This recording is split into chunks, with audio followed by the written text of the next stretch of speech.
from your grave. That's when the cannibalism started. Last update on the left.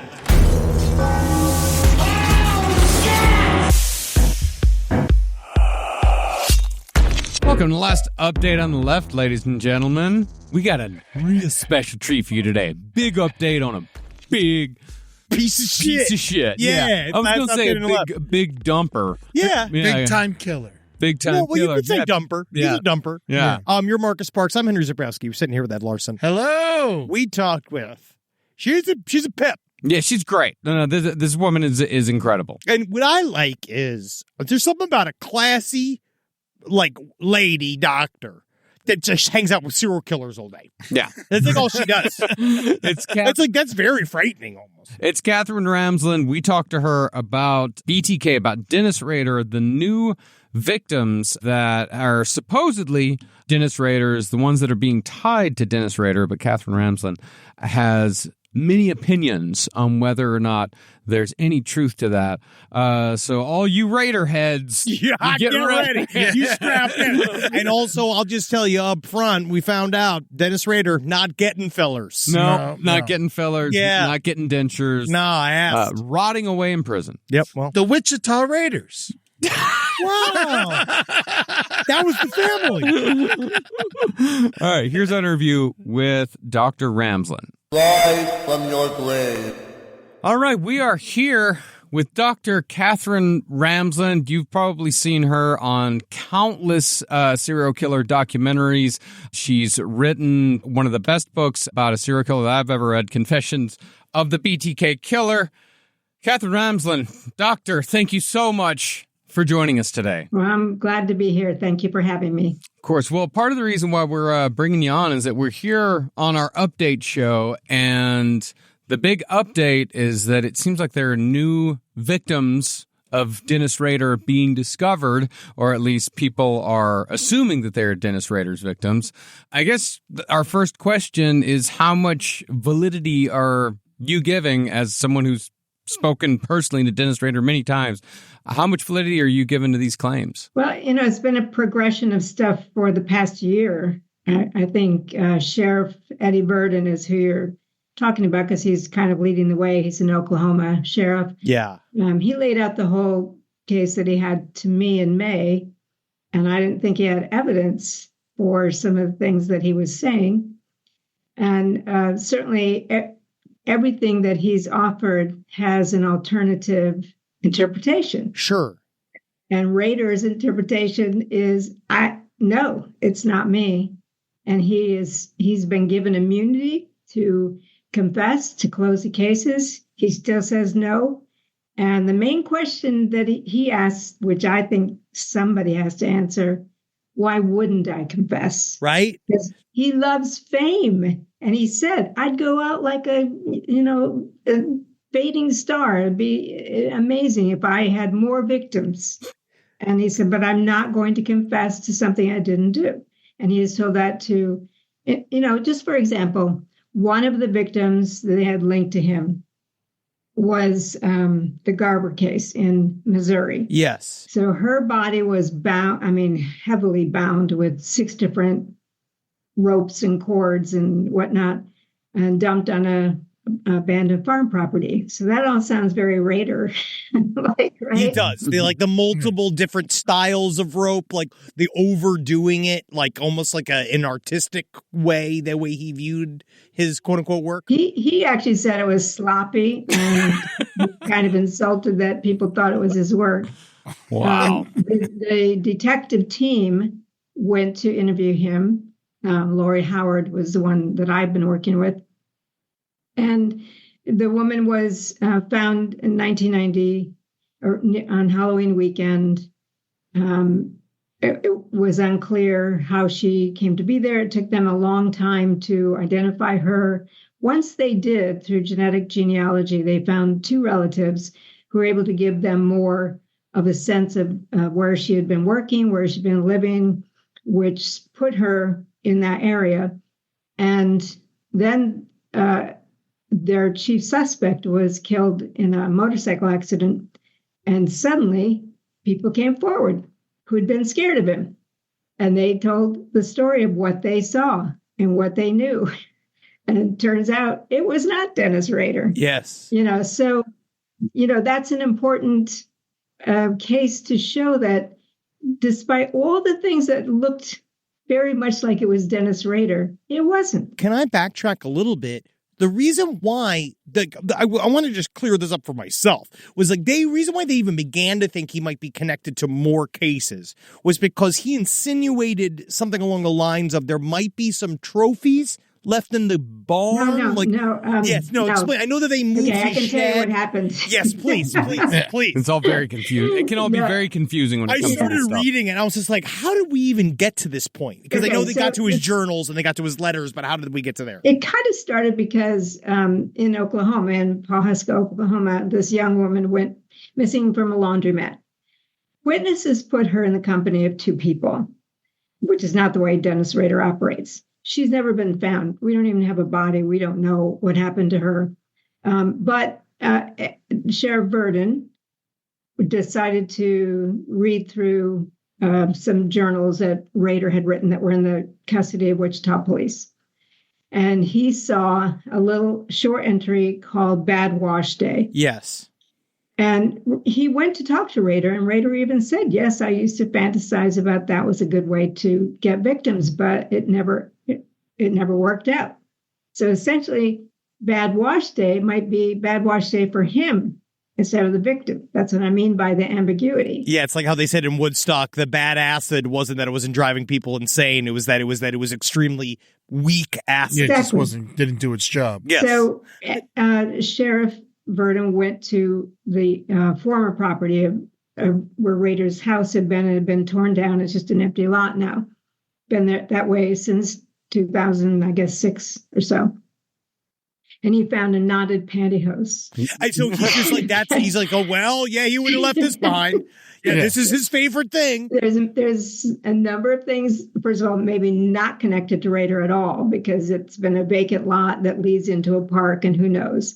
Secondly, Rader. Or do you think people go and screw around there at night because it was BTK's old house? Maybe. Or Rader said he used to tie plants to stakes with knotted pantyhose, as many people do, actually. Oh, wow. So, or it is one of his pieces from a hit kit, but it's to a victim we already know about. Interesting. So there's a number of things here that don't lead us to think he's got another victim. Now, there was also a letter that he wrote to the woman who had initially gotten me involved in writing this book. And he had said to her, he thought there were some trophies from known victims. He didn't say these were new victims, or she would have never, she would have turned that over to the police immediately. He said he thought he had moved them. They had been buried under his shed. He had a lot of hidey holes, really a lot of them. That's what he called them, hidey holes. Yeah. And he thought he had moved him, but could she just go see? So Sheriff Verdon has that letter. So he decides to dig on the property where the shed had once been. And he claims that he had items of interest. Okay. And that was back in, I think, September of 2023. So he formed a task force. But among the people on that task force are criminalists, including top DNA experts. So here we are, May, almost June 2024. Why haven't they been tested? So instead of coming out with results of a DNA test, especially on the pantyhose, but he couldn't really do that because he's handling them with his bare hands. So, but he still kept telling me he was going to get it tested, and by now you should have test results. And now they came out with, last week they came out with this word puzzle that Rader had sent in 2004. So yeah, what's this all about? Okay, so if you had the puzzle, you can see how he writes these lines over the place to So my name's in there if you do it that way. Did Dennis? Is it? Yeah. What about me in 2004? We found a number of people's names in there. If you have it, if you make enough of those kinds of connections. It's like the Torah codes where people say they can find damn near anything in the Bible through numerology. You can find anything in Dennis Rader's ciphers. Well, yeah, except that I will say this. Rader had put his own street number in from his home address, and he had put it in an odd way, 6220, and then there's another zero was underneath the middle two. So Sheriff Vernon took that to mean, oh, well, then it isn't just straight lines. Oh, yeah. So I'm free to draw these lines in this variety of ways, because of what Rader did. But I'm going to tell you, if all those victim names are in there, Rader is a master at coding. I don't think that he is, actually. He's got free time. Yeah.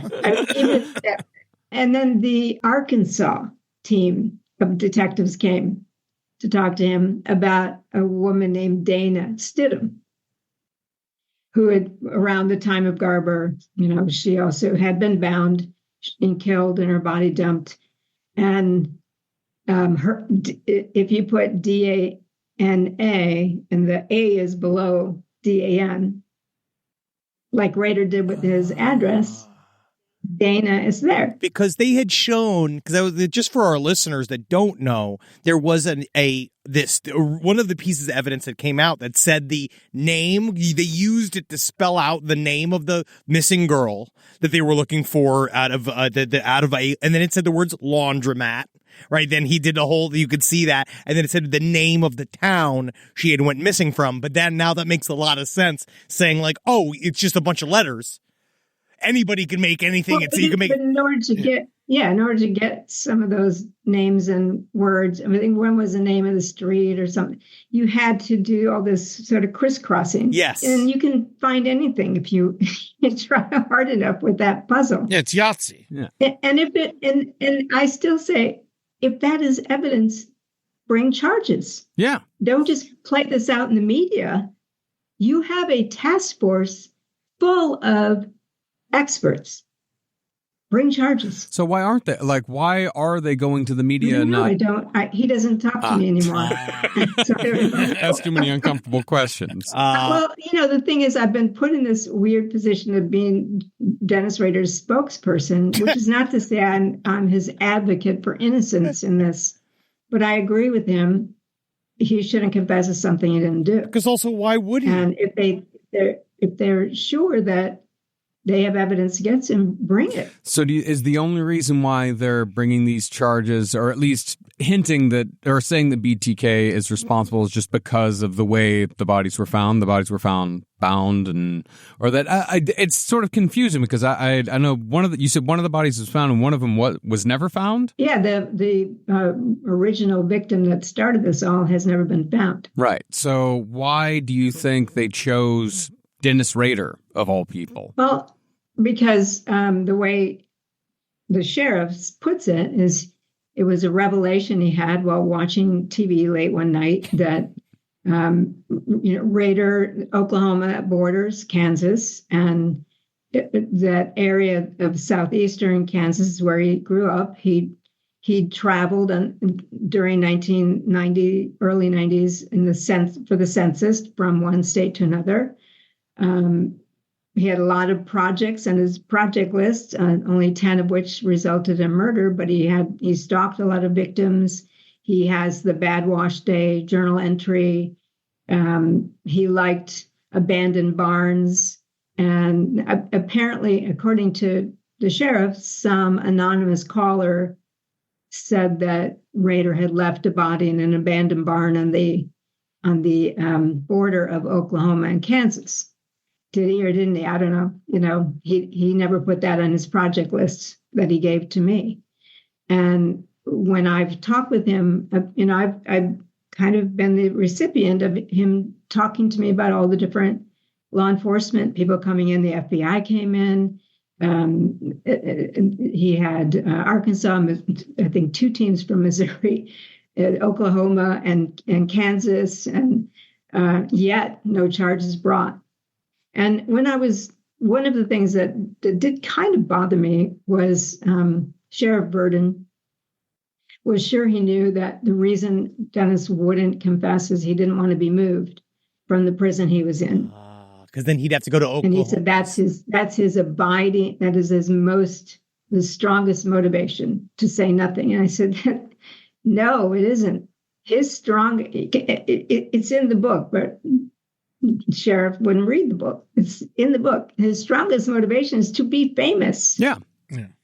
So, and he has told them, you want to move me, bring charges. Would you say that's the grand function of his, like, instigating communication with the police and stuff, like making a word game? Like, he has no, like what you say, he's not an expert at making cryptograms. Like, he's not a puzzle expert.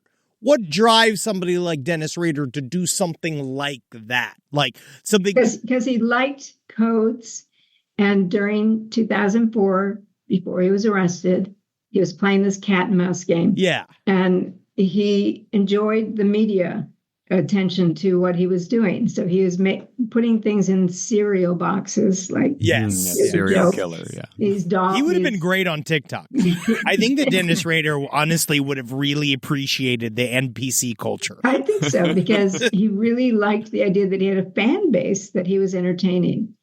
At the same time, he was showing the cops that he was superior to them, and he was ordering them about, here's what you will do, and if you want to get further communications from me. He made up stories about victims. He'd mix, similar to that word puzzle, he'd mix facts about his life with fictions. Yeah. So to keep them guessing and to keep them looking, running around looking for leads and whatnot. Does he have a book? Did he write a book? Didn't he have a book or a journal? Like, are we ever going to see any of that? He had lots of he kept journals of what he was doing. Yeah. Do you think we'll ever see any of that, or that's just going to go? Oh, that's what Eddie's putting out there. Oh, that's where the wash day, bad wash day. Oh, yeah, no, that from. I know, but I'm talking about like the compendium. Are we getting the full? I don't. I mean, it's hard. It's scribbly. Yeah. It's not like a narrative that's articulate and well put together. Just scribbly little notes here and there. Is it kind of boring? No, because some of it was when he was talking about the murders, he put those in detail, and then he used that to create these chapters. Yeah. And here's actually what happened. Because I was working for Court TV at the time, their crime library website, and we had written up the BTK case. This before Rader was caught. So it was laid out, And then this author, this attorney in Wichita, decided that he was going to write a book about the unsolved BTK killings, and he had 7, and Rader knew there were 10. So he read an interview with the author and did not want his story told by this guy because it would be the wrong story. And he wanted to control the narrative. Yeah. So he then started writing these long chapters. He wrote 13 chapter titles. And then in each of these cereal boxes, he'd put a chapter in of the murders. And the funny thing is, though he wanted, and he denies this, but he's wrong because his chapter titles were our chapter titles. Yes, it's the same titles. He adds a word here or there. Said, no, I never saw any of that. I said, oh, yes, you did.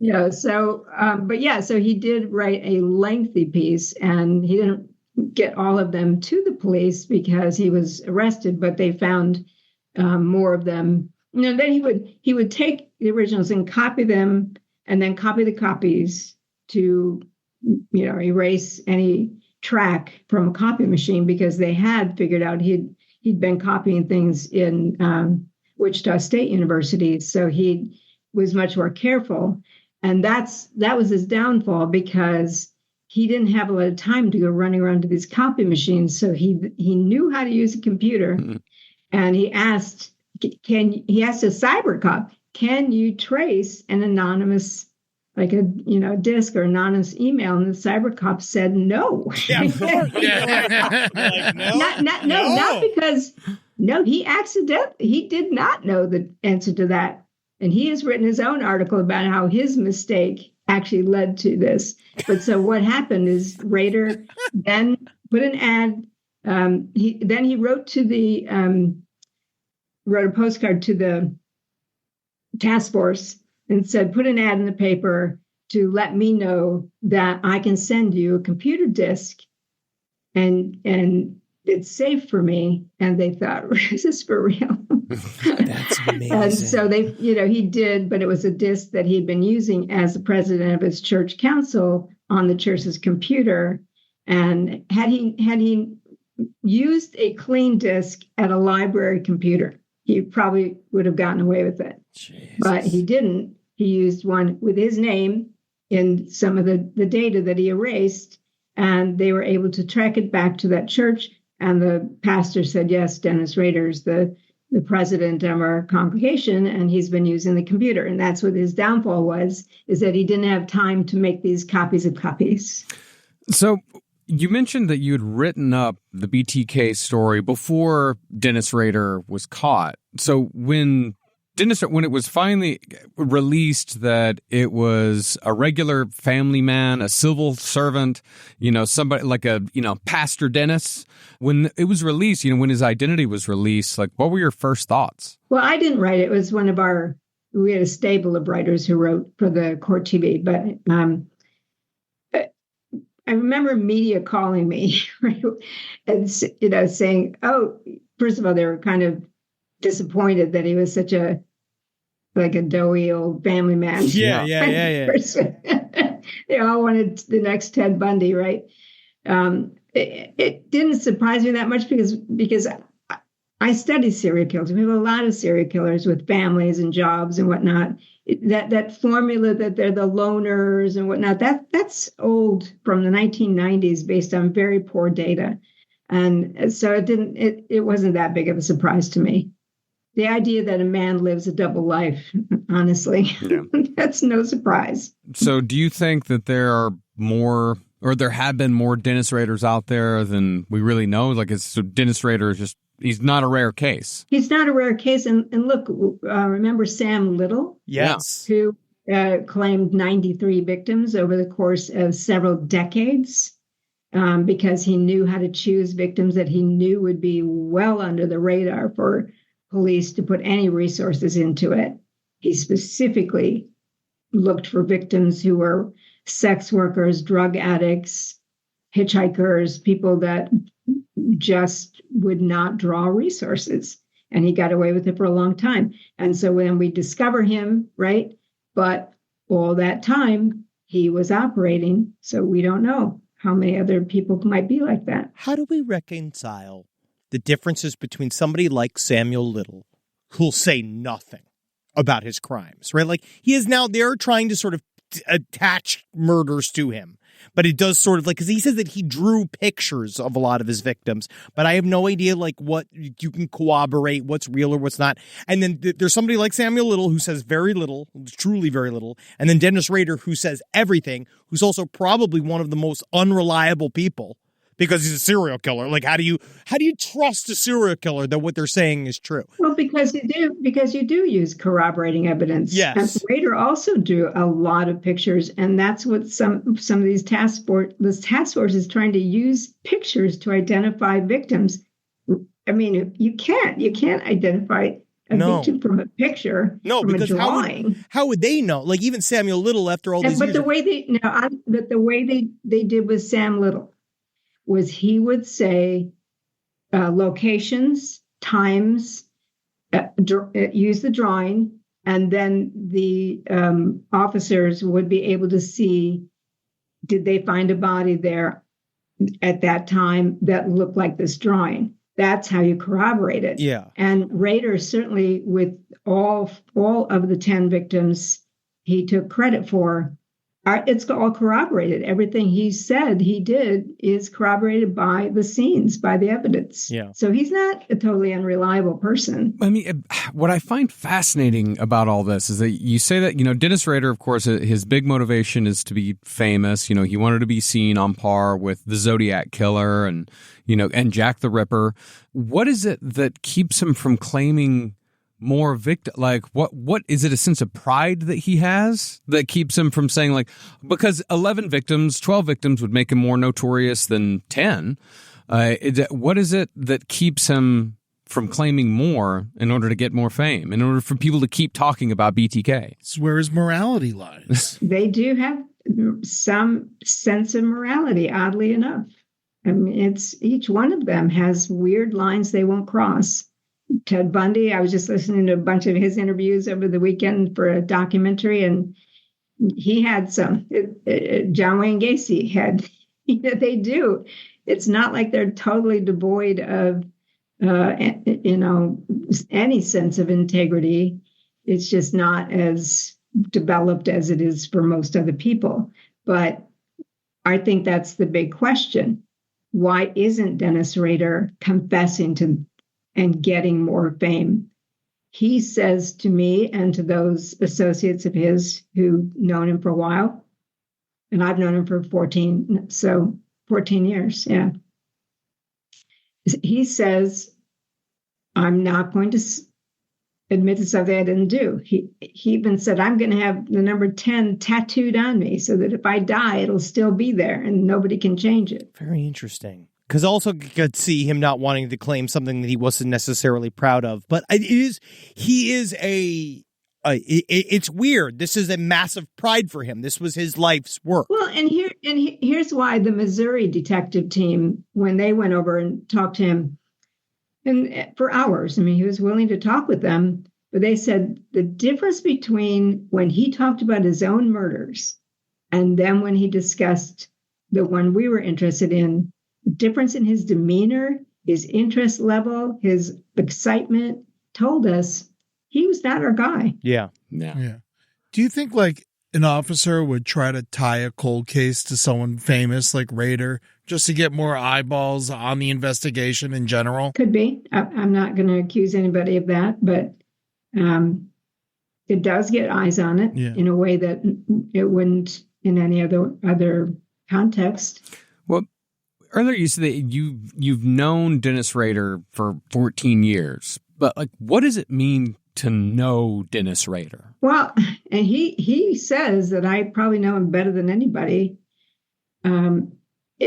I've spent many, many, many hours in conversation with him in a lot of contexts, and also know the entire police interrogation. I knew the DA before I ever met Dennis Rader. She was a friend of mine, so she gave me access to files she had. I know many of his correspondence, and I see letters he writes to them. So I know him from a lot of different angles, not just the face he shows to me. I've seen him in a lot of moods. I don't know. What do you think it takes to know someone like that? So funny, guys. I guess it's really, you get to know someone. We talked with Karen Conti, who worked with John Wayne Gacy for years. And I guess on my end. Well, it wasn't that many years. Well, yeah, but like she got to know him in that way. She did. I agree. But when in her book, she details the time she spent with him. It wasn't years. Yeah. But, the idea of like, for us as people on the outside, I view somebody like Dennis Rader as like a Batman villain inside of Arkham Asylum. He's a Hannibal Lecter. He's in a glass cell. But it's like, it really is. Let's just asking the general questions of like, what's it like to just hang out with the guy? Like, what's it like to go ahead? Like, because you probably ate lunch with him. You know what I mean? Like, it's very interesting for us to know that he's walking around still. Just an old man. I related to her, but I know her. I related to her book in that, like, Rader and I would watch TV shows and discuss them. Yeah. Like anybody, oh, did you catch that episode? What did you think? We talk about politics. We talk about what's going on in the world. We talk about things that matter to him. He would count me as a friend. Yeah. I'm sure. He thinks I'm a good friend because I've helped to advise him on some of this when he thought that it would be fun to play games with these officers. That's initially why he would meet with them for hours, because he thought he always had the upper hand, and then found out he really doesn't. Yeah. Because he can't walk out of there, and they can make whatever they want with whatever he says. So he's, I think, been kind of humbled by what has happened in the media with these cases being linked to him, and doesn't like it. It's not like he's going, "Whoa, look at me! I'm in the press." He doesn't like it. Yeah. But I don't know. I don't think he's that deep, frankly, that you have to spend. Yeah. It's not like getting to know a philosopher or something. Henry needs to know, what is his favorite television show? He loves watching American movie classics. Oh, sure. Yeah, he Sure. I could see him be a classics guy. Yeah, I could see Westerns. Yeah, he's always talking about whatever old movie he's seen that reminded him of his childhood. Sure. Meet Me in St. Louis. Yeah. I imagine he was a big Judy Garland guy. I could see him be. I don't think he was. No. I don't think so. He liked Annette Funicello from The Musketeers. That was a big one for him. Yes. That's really weird because my mom is like a dead ringer for Annette Funicello. So that kind of scares. Well, I think his mother was probably looked very close to her as well. And that's something that I wanted to ask you about, is that you mentioned, Annette Funicello, and I know that he, when he was younger, had a lot of very dark fantasies about Annette Funicello. And one of the things that has always fascinated me about BTK is that, every serial killer that you read, every biography starts off with the horrific childhood, starts off with the abuse. With Dennis Rader, there hasn't been any evidence. Like, all the evidence points towards Dennis Rader having a normal childhood, no abnormalities at all. So, is there something hidden there, do you think? Or is he just like this? Well, it's one of the reasons I wanted to work with him, is he's an outlier to the formulas, but he's not the only one. Yeah. I know of others that do not have any kind of horrific childhood. That is a formula. That's an idea that they all have it. Yeah. And, to the point where I've been told by some experts in the field, "Oh, he just lied to you." Well, okay, but I talked to other people who knew him as a kid too, and there wasn't really, his family was like all American, middle class, Kansas, religious family.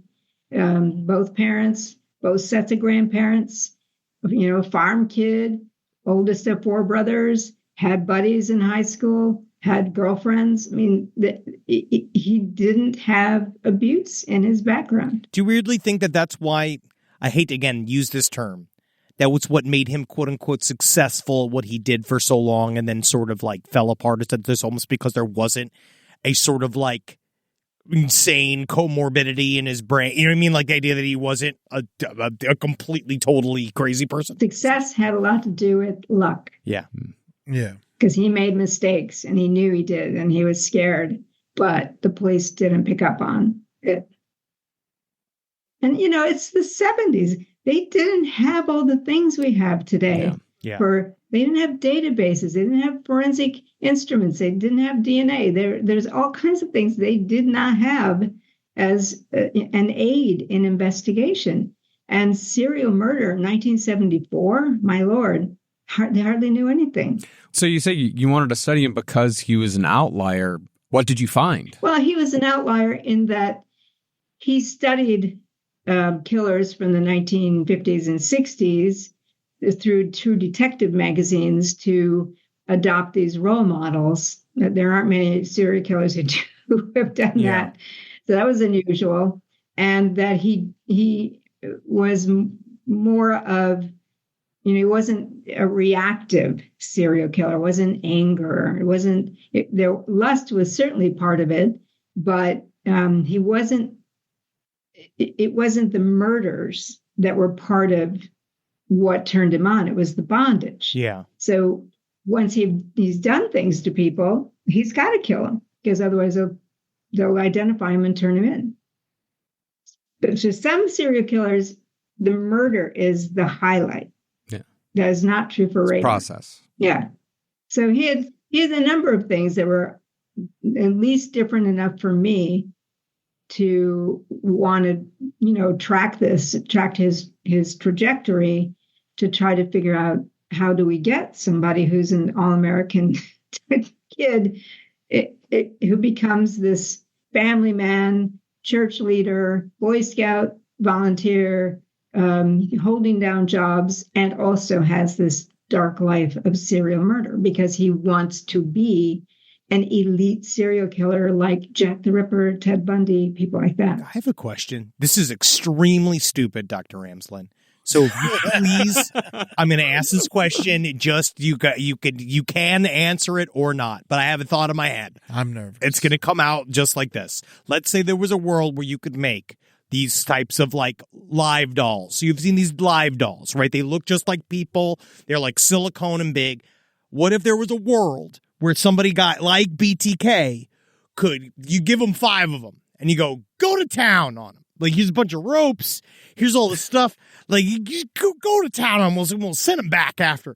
Do you think that would actually help somebody like that? I didn't mean to make that the thumbs up emoji go because it's an inappropriate time. I didn't know where that came from. But my question is, like, would that be, like, do you think that would ever fix any of these guys or help any of these guys? Or is it just like, you know what I mean? Am I crazy? The idea of like going to a place where you can get it out of your system? I'm not sure I'm following you. Are you trying to say, how do we use this for intervention? Is that what you're trying to ask? Essentially, like robot mannequins that you can do your BTK thing to, and then you leave them like an escape room. You want a smashing room for serial killers? Yes. Do you think I would get it out of their system? He thought so. He said that had there been S&M clubs that he could go to or something like that, where he had a way to vent and, just let off some of the pressure of the kinds of fantasies he had, he thought that would actually have made a difference for him. But there were S&M clubs. He could have. No, I guess not in Wichita. In Kansas? I mean, I actually feel like a lot of it is just, you just have to ask Farmer John. You'd be surprised who likes getting spanked out in the hills. Yeah, we're talking 1970s into 80s in a very religious community. He can't be. It's going to have to be somewhere else. He can't be seen going. You got to go to the Ozarks when he's for that.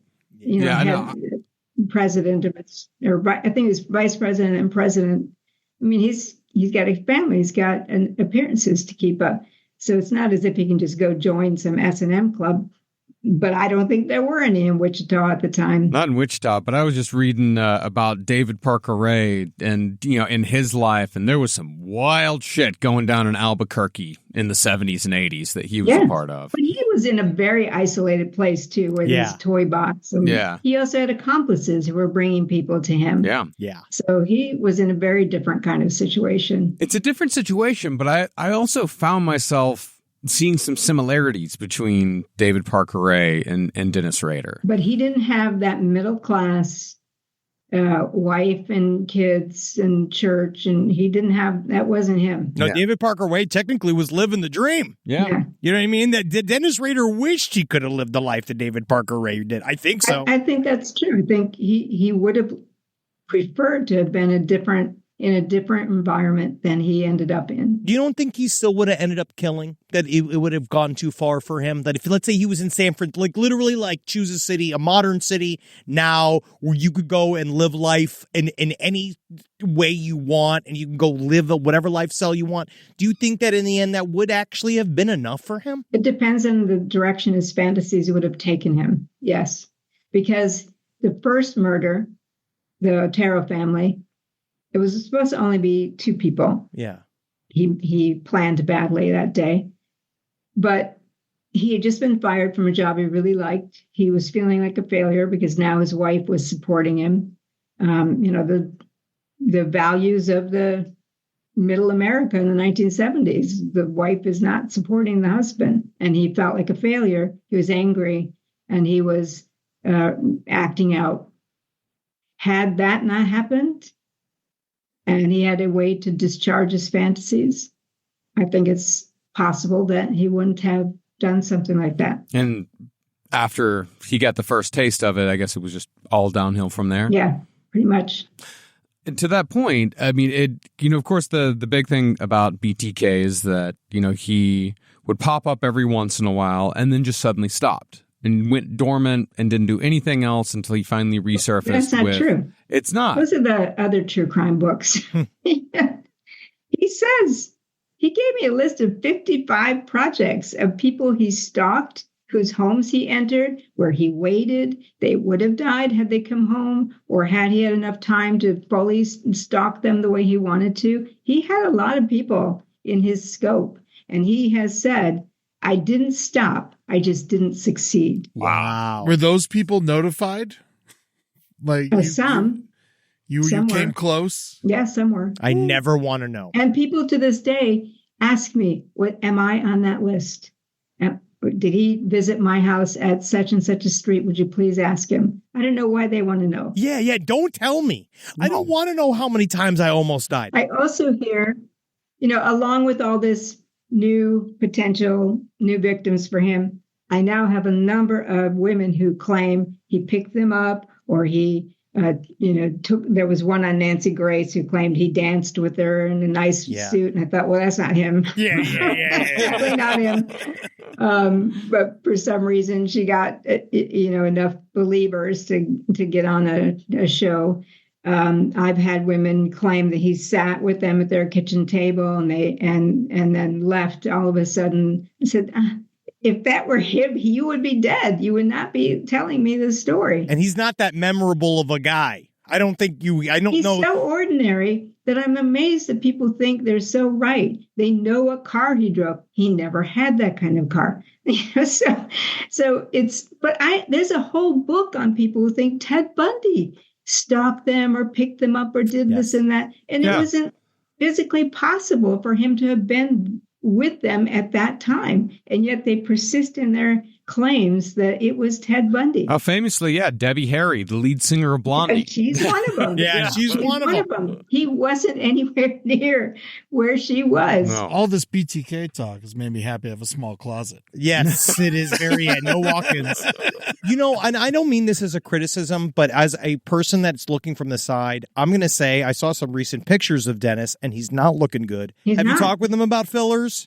Or have you talked with him about any sort of cosmetic fixes or anything? Because honestly, he's not looking great. No teeth. None. Oh. He's got scoliosis. So he's all bent over. He's lost something like 6 inches from his height. Wow. He's not in good shape. No. He knows it. He's 78. I mean, he's not young. People change when they get older. Yeah, of course. Yeah. And he doesn't have great care either, or exercise, or great nutrition, or any of that. Yeah, right. Because they just kind of like watch him, essentially. Like, yeah. Do you think, because when you say he doesn't have like great care or anything like that, like, I guess, what do you think Dennis Rader deserves? Is it just like any other human being? That's not really within my scope of expertise. I don't study prison systems or any of that. Sure. I don't really, I don't know. I don't want to even take a stand on that. Sure. Fair enough. Yeah, absolutely. Definitely. And I'm about to go to Crime Con. So. Oh, no, yeah, exactly. We stopped going to crime cons because, like, honestly, I get scared of the other true crime podcasters. Why are you guys going to crime? Are you going to be there? Well, the last time we went, to be honest, the last time we went to Crime Con was a very, very early Crime Con, one of the very first ones. Which one? Indianapolis. It was in Indianapolis. Oh, I think that was the first one. I'm pretty certain, and I just remember it was a lot of Nancy Grace at 8:45 in the morning. Like, seeing her live in person in a hotel lobby when you haven't had coffee yet, like, it's a lot. Yeah. she's pretty much a star with Crime Con for sure. Yeah, everywhere she goes, it's the Nancy Grace show. No, she walked through with a massive entourage, bodyguards, wearing her Uggs. She's on the task force for all this. She's the head of the task force. Oh, she is? Yeah, she most of the people on Eddie Burden's task force are people associated with Nancy Grace in a media capacity. Damn, she must lift weights too. She's strong. I don't know. You haven't sat her down and asked her about her exercise routines? Nope. This is awesome. Thank you so much for talking with us, Dr. Ramsland. Yeah. You're the best. Thank you for putting up with me. Thank you so much. And before we go, like, what's your latest project? Like, what's your newest book that you have out? Well, the one I finished today is. Holy shit, you finished a book today? I did. Congrats. I published a book for my horse. For your horse? You wrote a book for your horse? Who did your horse kill? I ride a horse, and he says, enough of this crime. Write my book. Do you actually, can I ask that one thing about like your personal life in terms of serial killers and all this stuff? Does it, like, we've now been in the quote unquote serial killer business for like almost 15 years, and it's hurting me emotionally and mentally every day. What do you do? Like, what do you do to sort of like. I groom a horse. Yeah. I groom a horse and ride a horse. I actually volunteer in a horse farm. I drag the field. I drive tractors. I do. Yeah, it's great. Incredible. I'm about to retire from my current job, which I'm very happy about. Yeah. I will continue to teach online graduate courses, but I'm about to end my academic career. Well, congratulations. Which is great. But in terms of the most recent book that's relevant to you all is The Serial Killer's Apprentice, where I spent a year talking to Elmer Wayne Henley Jr. about his being an accomplice to Dean Corll. We need to have a further conversation. There's so much more to the story than what Jack Olson wrote in his, Candyman book from 1974. There's so much more to the story that has never been put out there.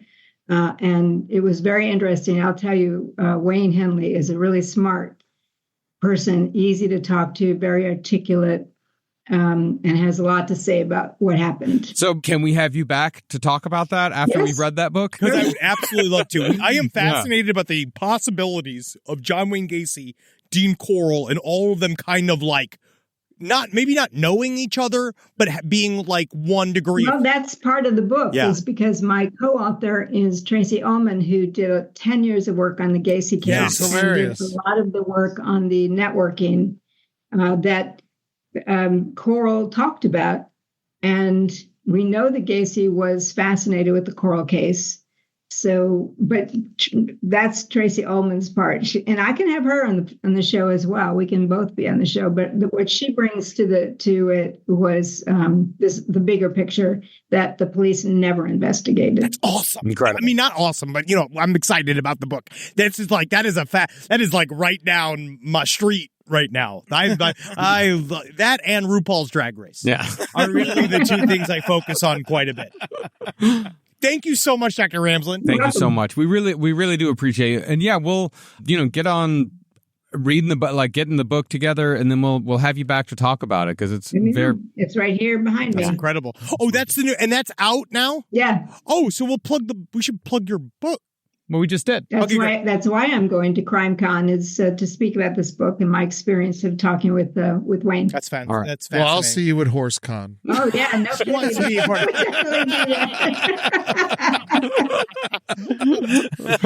Oh, good idea. Thank you so much. All right, thanks. We'll be You're in touch. released. Bye. All right. Thank you. Rise from your grave. What an amazing interview that just was. My God. It's just because, I mean, yes, we always hesitate favor. That's always, but Dennis Rader, I find fascinating. Of course. And it was so great to talk to somebody who arguably the person who knows Dennis Rader the best. And Dr. Ramsland has a very interesting approach. It also kind of reminds me all the time of why we do what we do here at Last Podcast on the Left, reminding ourselves all the time that serial killers are people. Yeah. And there are humans in there. And it's so weird to just imagining, just like with Dr. Ramsland, just talking TV. Yeah. With Rader, talking about whatever's on TCM. I last wanted to night. ask if he was a Biden voter, but I didn't want to get You're into not allowed trouble. to vote in there. Yeah, he can't vote, You right? can't, Yeah, he can't non-voting vote. felon. Yeah. Oh man, he can't rock the boat. But no, I want him to I want him to talk about did you see last night there was Sudden Fear? It's an underrated Betty Davis film. I absolutely loved Palm Royale. Kristen Wiig is a revelation. You know what I took away from it was when she said the person that they were trying to pin the murder on him, one of them, there was someone who died in a motorcycle crash, and everyone said that was the person who killed him. We were just all scared of him. We should start looking at all these motorcycle crash films. You got to be careful. Tie murders to him. But her new book, we mentioned it at the very end. She talked about it at the very end. It just came out last month. It's called The Serial Killer's Apprentice. We are absolutely going to be reading this book and bringing her back on the show to talk about this. Yes. It is about Elmer Wayne Henley.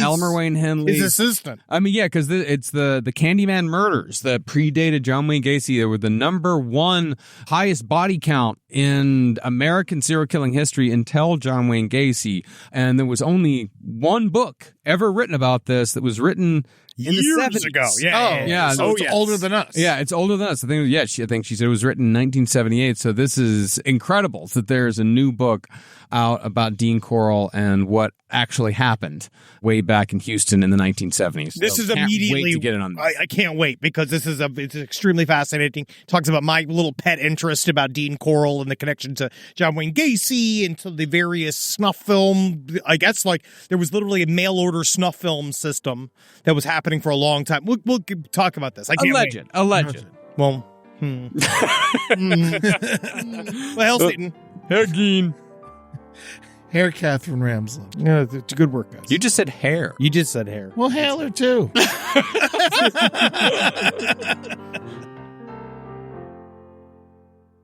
Thank you for enjoying the last update on the left.